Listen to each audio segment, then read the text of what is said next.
الشیطان الرجیم بسم اللہ الرحمن الرحیم اللہم صلی علی محمد و آل محمد و عجل فرج. آدھنا یہ پوچھتے بعد میں بے شک فی تفسیر الجملت و ذکر اقسامها و احکامها.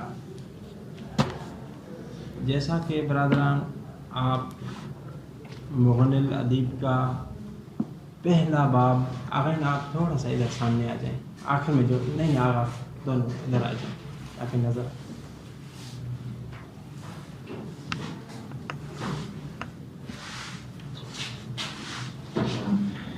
جیسا کہ ذکر کیا کہ مغنی 8 ابواب پر مشتمل ہے.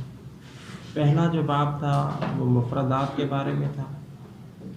دوسرا جو باب ہے وہ جملات کے بارے میں ہے. جملات کے بارے میں کیا بیان ہوگا؟ پہلے تو خود جملے کی وضاحت کریں گے جملہ کسے کہتے ہیں اور اس کے بعد اس کے اقسام بیان ہوں گے کہ جی جملہ اسمیہ بھی ہوتا ہے. جی جی جی جی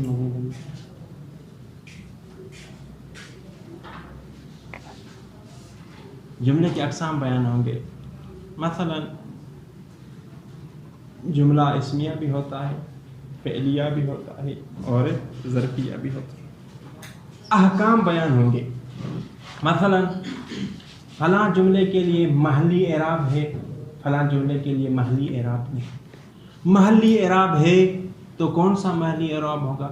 کچھ جملات ایسے ہوں گے جو محلاً مرفوع ہوتے ہیں، کچھ جملات ایسے ہوتے ہیں جو محلاً منصوب ہوتے ہیں، کچھ جملات ایسے ہوں گے جو محلاً مجرور ہیں. ہاں سمجھ میں نہیں ہے؟ یہ عبارت مختصر پڑھیں بعد میں آگے. الباب الثانی فی تفسیر الجملت.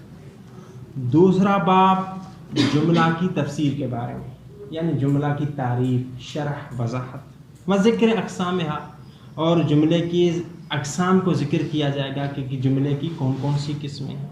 و احکامها، اور جملے کے احکام کو بیان کیا جائے گا.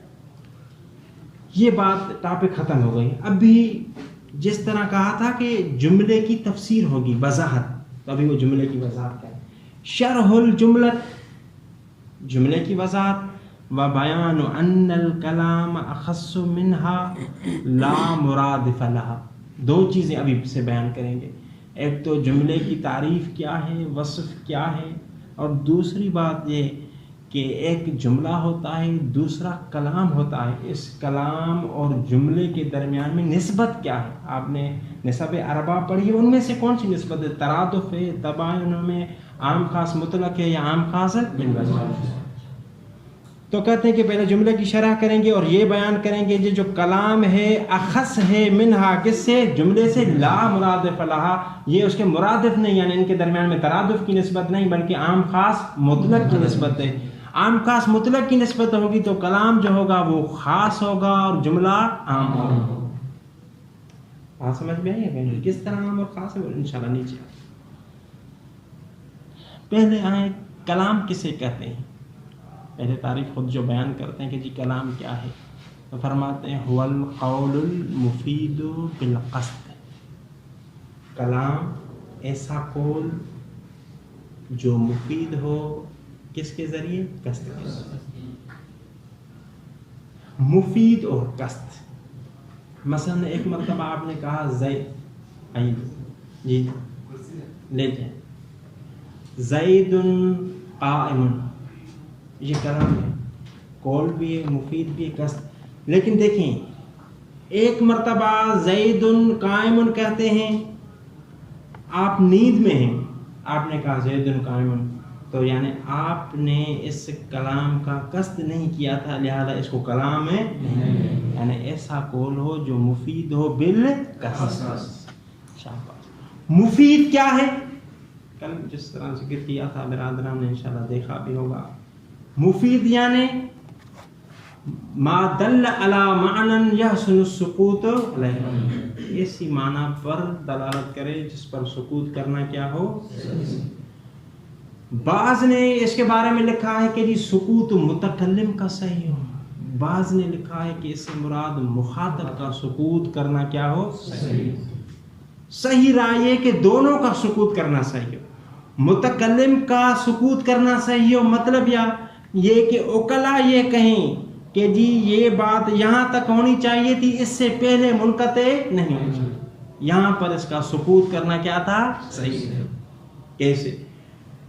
اگر کہا زید قائم، ابھی ادھر متکلم کا سکوت کرنا صحیح ہے، کس کی نظر میں؟ عقلا، کلام کیا ہو گیا؟ پورا۔ لیکن اگر کہے ان جاءک زید، اگر تمہارے پاس زید آیا، شرط ذکر کرے لیکن جزا کو ذکر نہ کرے، تو عقلا کیا کہیں گے؟ یہ سکوت کرنا صحیح نہیں۔ میں نے کیا کہا کہ جی مفید سے مراد یہ ہے کہ سکوت کرنا صحیح ہو، مخاطب کا بھی اور متکلم۔ مخاطب کا سکوت صحیح ہو یعنی اس کو بعد میں سوال کی گنجائش نہ رہے۔ زید القائم کہا تو آپ خاموش ہو جائے کہ زید کھڑا ہے، مطلب سمجھ میں آ گیا۔ اگر کہیں ان قام زید، تو یہاں پر آپ ضرور سوال کریں گے، جی زید کھڑا ہو گیا تو پھر آپ کیا کریں گے؟ کیونکہ آپ نے شرط ذکر کیا ہے، جزا کا ذکر ہونا۔ بات سمجھ میں آئی؟ دیکھیے، الکلام هو القول المفید بالقصد، کلام سے مراد ایسا قول جو مفید ہو قصد کے ساتھ، قصد کے ذریعے صاحی نائم وغیرہ وہ خارج ہو گئے۔ والمراد بالمفید ما دل علی معنی، اور مفید سے مراد ایسا قول ہے جو ایسی معنی پر دلالت کرے، یا سن السکوت علیہ، جس پر سکوت کرنا کیا ہو؟ سکوت کس کا؟ من المتکلم والمخاطب۔ واضح انشاءاللہ اگر یہ بات ہے۔ والجملۃ عبارۃ عن الفعل وفاعلہ والمبتدأ وخبرہ۔ جملہ کیا ہوتا ہے؟ جملہ اگر کسی جگہ پر ایک فعل اور فاعل ذکر ہو اسے بھی جملہ کہیں گے، مبتدا اور خبر ذکر ہو اسے بھی کیا کہیں گے؟ جملہ۔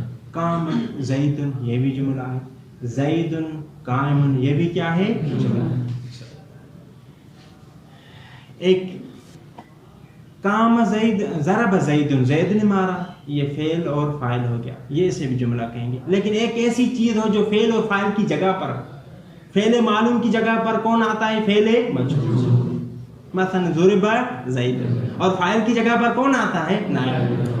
یعنی فعل اور فاعل ہو یا جو ہے وہ فعل مجہول اور نائب فاعل ہو، پھر بھی اسے کیا کہیں گے؟ کل ایک بات جو آپ کو سے میں نے ذکر کی تھی کہ مبتدا اور خبر، مبتدا کی قسمیں کتنی قسمیں آ گئی دیکھیے برادر، کتنی قسمیں؟ مبتدا وصفی کسے کہتے ہیں؟ جو اپنے خبر پہ اکتفا کرے، ایسی صفت جو حمزہ استفہام یا بیان نہ۔ ایک بیان اب غلام رسول آپ بیان کریں۔ ایسا اس میں ایسی صفت جو اپنے خبر پہ اکتفا کرے، اس کی خبر کی ضرورت نہ ہو، یا فائل پہ اکتفا کرے وہ خبر کی ضرورت نہ ہو۔ اب آپ صحیح کچھ حد تک اور آپ میں سے کون بہن جی؟ ایسے چیزیں صفت جو نبی استفہام کے بعد واقع اور اس کے بعد جو آئے گا وہ اس میں فائل اور خبر میں اس سے مستغنی ہے۔ ٹھیک ہے جی، یہ قید بڑھانا تھا۔ دیکھیے اب باقی اس کے علاوہ جو ہوگا وہ مبتدا اسمی ہوگا۔ ایک ہے مبتدا وصفی، دوسرا ہے مبتدا اسمی۔ مبتدا وصفی ایسی صفت، صفت میں کون سی چیزیں آتی؟ اسم فاعل، اسم مفعول، صفت مشبہہ، مبالغے کے صیغے۔ یعنی اگر مبتدا ایسی چیزیں ہوں اور ان کا اعتماد اور نفی اور استفہام، اقائم زید، ما قائم زید، یعنی اگر جو مبتدا ہو وصف ہو اور اس کا اعتماد ہو کس چیز پر؟ نفی اور استفہام، اور وہ رفع دے فاعل کو، قائم زید، اس نے قائم نے کس کو رفع دیا؟ زید۔ ابھی اسے مبتدا وصفی کہیں گے۔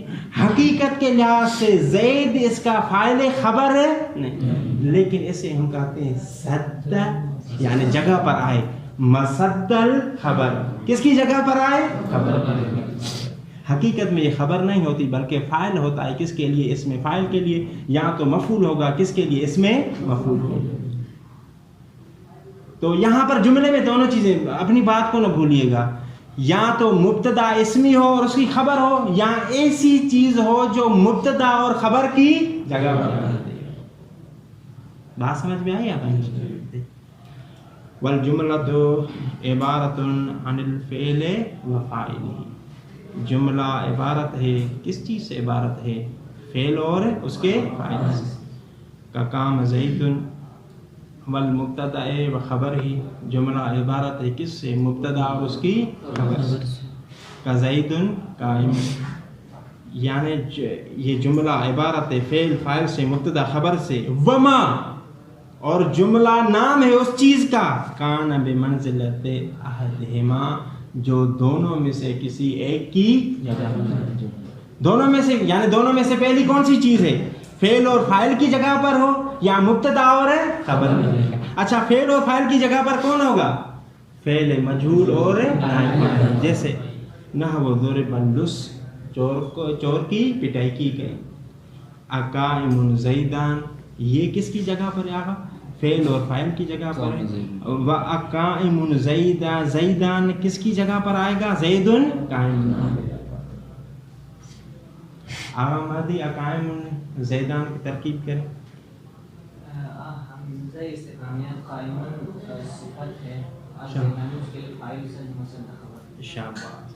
وبہذا یظہر لک انہما لیس مترادفین کما یتوہمہ کثیر من الناس. وبہذا یعنی یہ جو ہم نے جملے کی آگے متصر تعریف بیان کی کلام کی تعریف بیان کی اس سے ظاہر ہو گیا. وبہذا حاذا کو یاد رکھیے گا فقط اس سے کرنا کہنا کافی نہیں. اس سے ظاہر ہوا کس سے؟ یہ جو جملے اور کلام کی تعریف کیا تعریف بیان کی کیسے ظاہر ہوا کہ جی کلام نے ہم نے کہا کلام میں کہ جی وہ مفید ہو لیکن جملے کے بارے میں ہم نے مفید نہیں کہا. واضح ہوئی بات. اس سے کیا ظاہر ہوا؟ لیسا مترادفین یہ دونوں مترادف بلکہ کیا ہے ان کے درمیان میں نسبت عام خاص مطلق کی نسبت. یعنی عام کون ہے خاص کون ہے؟ یہ کلام جو ہے وہ خاص ہے اور جملہ کیا ہے عام. کیوں خاص ہے؟ خاص وہ چیز ہوتی ہے جس میں قید وغیرہ ذکر کیونکہ کلام میں مفید کی قید ہے جملے میں مفید کی قید ہے. لہٰذا آپ کیا کہیں گے؟ ہر کلام جملہ تو ہوتا ہے لیکن ہر جملہ کلام ہے. واضح ہے انشاءاللہ. وبہذا یظہر لک انہما لیسا مترادفین اس سے یہ ظاہر ہوا آپ کے لیے کہ یہ جو دونوں ہیں مترادف نہیں. کما یتوہمہ جس طرح وہم کیا ہے ہو اس کا کس چیز کا؟ شاباش ترادف کا. کس نے وہم کیا؟ کثیر من الناس سے مراد عام لوگ نے نحوی لوگ انہوں نے. اچھا واہ واہ کس نے کیا جی؟ آپ نے کثیر کیا ایک کا نام تو لے لیں. وَهُوَ ظَاهِرُ قَوْلِ صاحب المفصل یعنی یہ جو صاحب مفصل ہے ان کے قول سے یہی ظاہر ہے. کیا آگا متصر ظاہر ہے؟ کثیر من الناس. شاباش یہ وہم ظاہر ہے. یہ وہم کہ یہ کلام اور جملہ دونوں کیا ہیں آپس میں. اچھا ایسے آپ نے کہہ دیا ان کی کوئی دلیل بھی تو پیش کریں نا جی. کوئی عبارت لے کر آئیں جس سے وہ ظاہر ہوتا. دیکھیں وہ کہتے ہیں کس طرح فَإِنَّهُ یعنی صاحب المفصل بعد ان فرغ من حد الکلام جب وہ کلام کی حد یعنی تعریف آپ نے حد تام حد ناقص بعد ان فرغ جب وہ فارغ ہوئے کس سے؟ من حد الکلام کی تعریف کرنے سے فارغ ہوئے. کیا کہا؟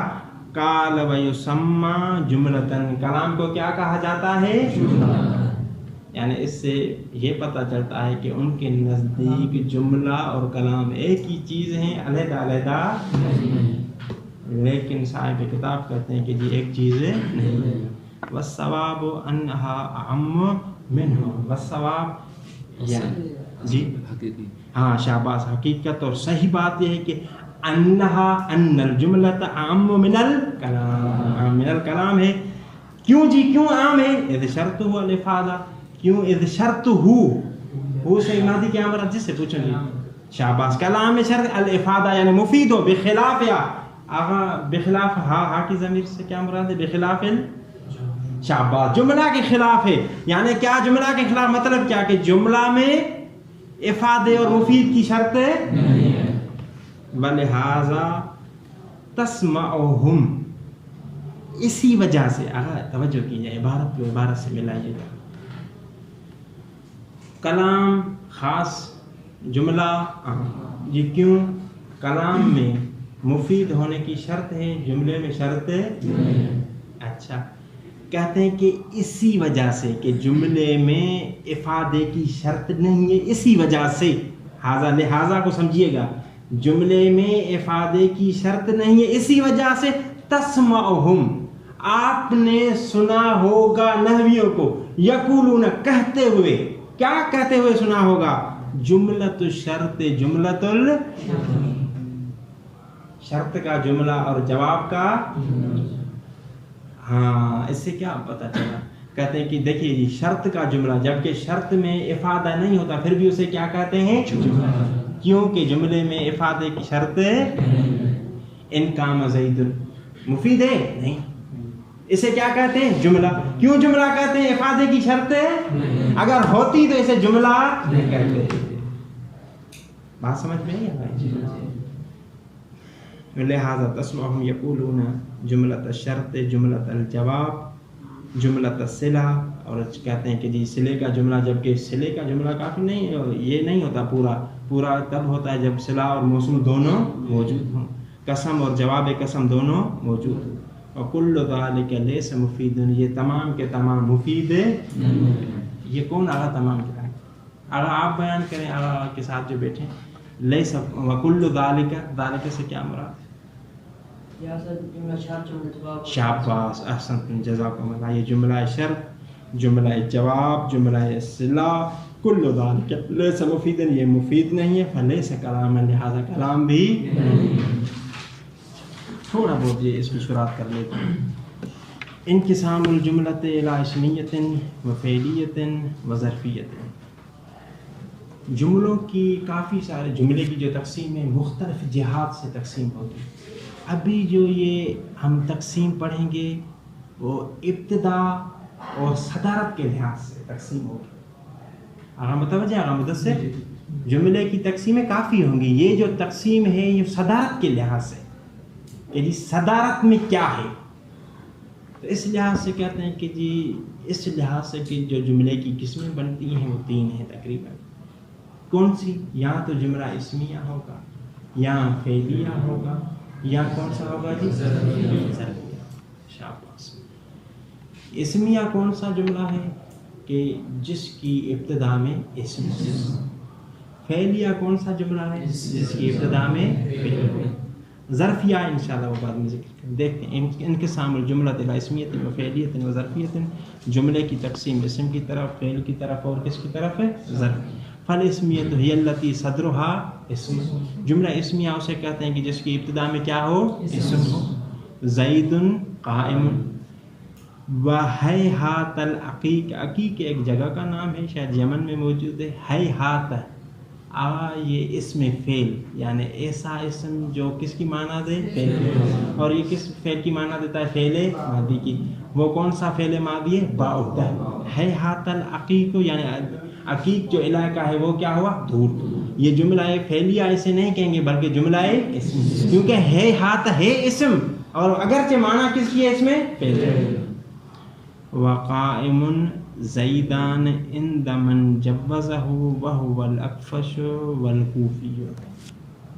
آگے دیکھیے، قائم زیدان کہا کہ یہ بھی جملہ اسمیہ کی مثال ہے، لیکن ان کے نزدیک جو اس کو کیا قرار دیتے ہیں؟ جائز قرار دیتے ہیں. اس چیز کو سمجھیے، کس چیز کو جائز قرار دیتے ہیں، اس چیز کو سمجھنے کی ضرورت ہے. مبتدا وصفی کے لیے اس طرح آغا نے بیان کیا، اکثر نحویوں کے نزدیک شرط ہے کہ جو مبتدا وصفی ہو وہ اعتماد کرے. کس چیز پر اعتماد کرے؟ نفی پر یا استفہام. جبکہ یہاں پر یہ بن رہا ہے مبتدا وصفی اور اس کا نہ ہی نفی پر اعتماد ہے نہ ہی استفہام. اسی وجہ سے کہا کہ اندمن، یہ مثال صحیح ہوگی، من اس کے نزدیک جوزہ، کیا جوزہ؟ جوز الابتدا من دون اعتماد، جو ابتدا کو جائز قرار دیتا ہے اعتماد کے بغیر. اچھا وہ کون ہے جو جائز قرار دیتے ہیں؟ هو الاکفش والکوفی.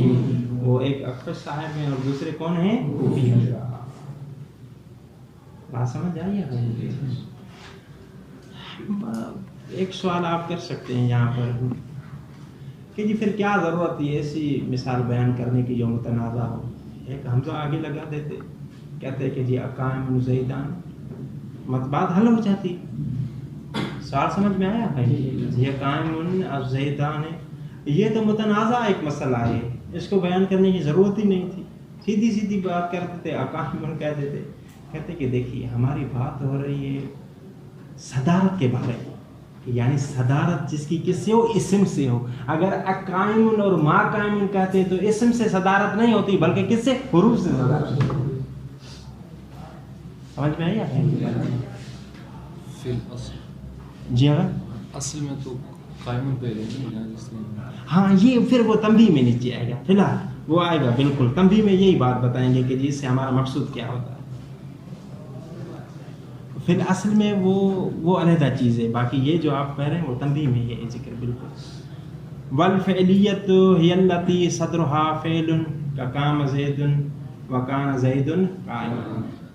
اور جملہ فعلیہ کیا ہے, جس کی ابتدا کس سے ہو, فعل سے, جس طرح قام زید ہے اور کان زید قائما.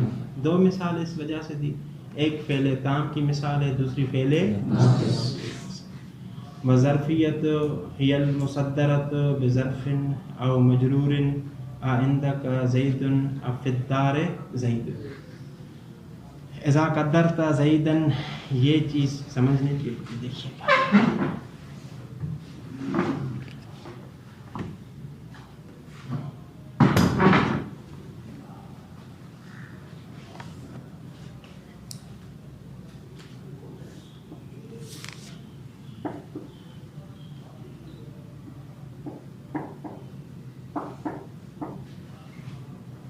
آئندہ کا زیدن دوسرا جملہ کیا ہے؟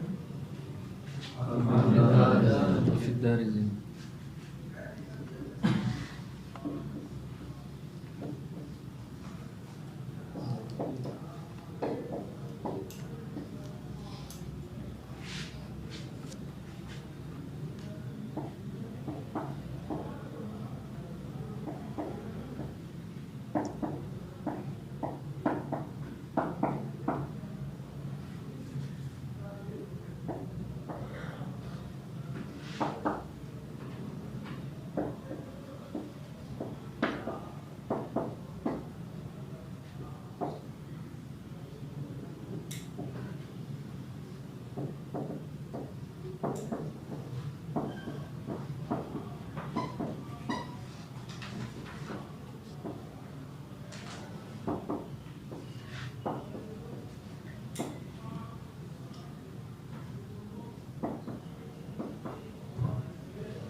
اب دیکھیں جملہ ظرفیہ کسے کہتے ہیں؟ کہتے ہیں کہ جی جملہ ظرفیہ اس جملے کو کہیں گے جس کی ابتدا میں ظرف یا مجرور, جار مجرور ہو, اسے کہیں گے جملہ ظرفیہ.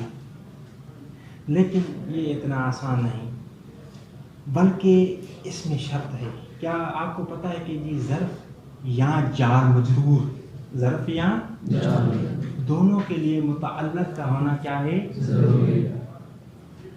کہتے ہیں کہ دیکھیے یہاں پر عندک زید اب فی الدار زید, پھر متعلق کے بعد سمجھیے, متعلق یا فعل ہوتا ہے, ثبت استقر وغیرہ, یا جو ہے وہ کیا ہوتا ہے, اس میں کہتے ہیں کہ دیکھیں یہاں پر اگر آپ کیا مانتے ہیں کہ جی عندک کا متعلق ہے فعل اور زیدن, شاباش, فاعل ہے کس کے لیے, استقر, تو پھر یہ جملہ ظرفیہ نہیں ہوگا بلکہ جملہ کیا بن جائے گا, لہذا آپ کو یہ بھی نہیں ماننا پڑے گا. آپ یہ کہیں گے کہ جی یہ زید استقر کے لیے فاعل ہے نہیں, اگر اس طرح کہیں گے تو یہ کیا بن جائے گا, جملہ ہے. آپ کو ایک اور بھی چیز کرنی پڑے گی, آپ اسے سمجھ میں آ رہی ہے. اگر آپ کہتے ہیں کہ جی یہ زید المبتدا ہے, مبتدا مؤخر, اور جو محذوف ہے یہاں پر مستقر, فعل نہیں بلکہ مستقر, وہ کیا ہے, خبر ہے مقدم, تو اس صورت میں یہ جملہ ہے فعل ظرفیہ نہیں بنے گا. کون سا جملہ بنے گا, اسم. بات سمجھ میں آئی آپ جی؟ آپ بات سمجھیے آپ جی؟ یعنی ظرف جو ہوتا ہے ضروری ہے کہ وہ کسی نہ کسی کے متعلق، اگر متعلق فعل مانے اور زیدن کو اس کے لیے فاعل قرار دیں تو اس صورت میں کیا ہوگا؟ جملہ ہے، یعنی کچھ حاصل نہیں ہوا۔ اگر مستقرن کو محذوف مانے اور آپ یہ کہیں کہ یہ زید جو جہاں پر یہ جو زید موجود ہے یہ مبتدا مؤخر ہے اور اس کے لیے جو چیز محذوف ہے وہ کیا ہے؟ خبر ہے مقدم، تو اس صورت میں کیا بن جائے گا؟ جملہ ہے۔ لہذا یہ ثابت ہو گئی کہ زیدن کو آپ استقرا کے لیے فاعل بھی نہیں مان سکتے، زیدن کو مبتدا مؤخر بھی۔ یہاں پر بھی یہی صورت حال ہے، زیدن کو استقر کے لیے فاعل بھی نہیں مانیں گے، جملہ فعلیہ بن جائے گا۔ زیدن کو مستقر کے لیے مبتدا مؤخر بھی نہیں مانیں گے، کیا بن جائے گا؟ جملہ ہے۔ اچھا پھر کیا کریں؟ کیسے جملہ ظرفیہ؟ یہ فرض ہے، ورنہ حقیقت میں میں نے بھی نحوی کتابوں کا مطالعہ کیا، جملہ ظرفیہ کی اپنی حیثیت نہیں ہے، حقیقت میں جملہ ظرفیہ ہے ہی نہیں، یہاں جملہ اسمیہ ہے، یہاں جملہ ہے فعلیہ۔ انہوں نے ایک عجیب نظریہ دیا، یا کیا کہ جی زیدن کو کیا کریں؟ فاعل مانے کس کے لیے؟ ظرف کے لیے، اور یہاں پر بھی کیا کریں کہ زیدن کو فاعل مانے کس کے لیے؟ جار مجرور۔ یہ فاعل کس طرح بن گیا؟ کہتے ہیں کہ حقیقی لحاظ سے یہ انت کا یا فدار کا فاعل نہیں ہے، بلکہ جو استقر محذوف ہے اس کے لیے فاعل ہے، وہ جو حذف ہو گیا ہے ان تک اس کی جگہ پر آ گیا ہے، نیابت کی وجہ سے ہم نے یہ فاعل قرار دے دیا ہے۔ یہ انہوں نے توجیہ کی، لیکن یہ بڑی دس قیاس ہے۔ اگر ہم بات سمجھی کہ یعنی استقر جو محذوف ہے اس کے لیے بھی فاعل قرار نہیں دیں گے، مستقرون کے لیے بھی نہیں قرار دیں گے، بلکہ کس کے لیے قرار دیں گے؟ ظرف اور جار مجرور میں حقیقی نہیں، حقیقت میں یہ اسی استقر کے لیے، کیونکہ یہ اس کی جگہ پر آ گیا، اس وجہ سے کہا کہ جی اس کا فاعل ہے۔ سمجھیے آپ نے یہ بات؟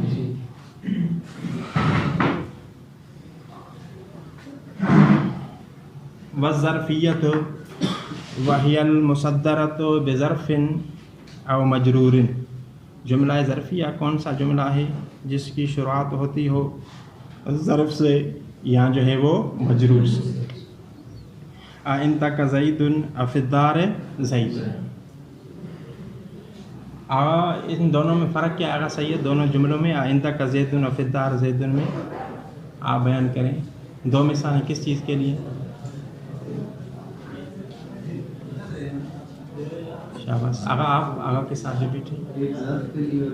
شاباش، ایک ظرف کے لیے انت کا جو ہے وہ ظرف کے لیے، اور فی الدار زیدن جو ہے وہ جار۔ اذا قدرت، جب آپ فرض کریں زید کو، یعنی یہ ظرفیہ تب ہوگا جب فرض کریں زید کو کس کے لیے؟ فاعلم بالظرف والجار والمجرور لا بالاستقرار المحذوف۔ اس کو فاعل نہ مانے کس کے لیے؟ استقرار کے لیے۔ کس استقرار کے لیے؟ محذوف۔ اگر 2 منٹ آگا اس کے لیے مانیں گے تو کیا ہوگا؟ محذوف کے نہیں، استقرار فعل کے لیے محذوف مانیں گے تو کیا ہوگا پھر؟ شاباش۔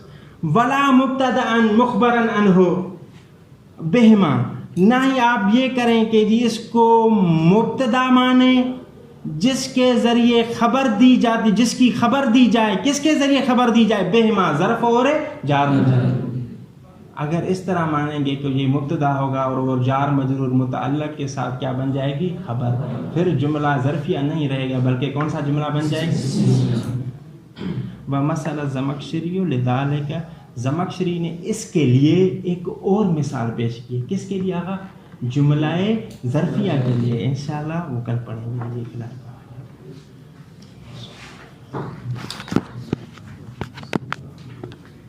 برادران سے اور گزارش کی کتابیں سب لے لیں آگے۔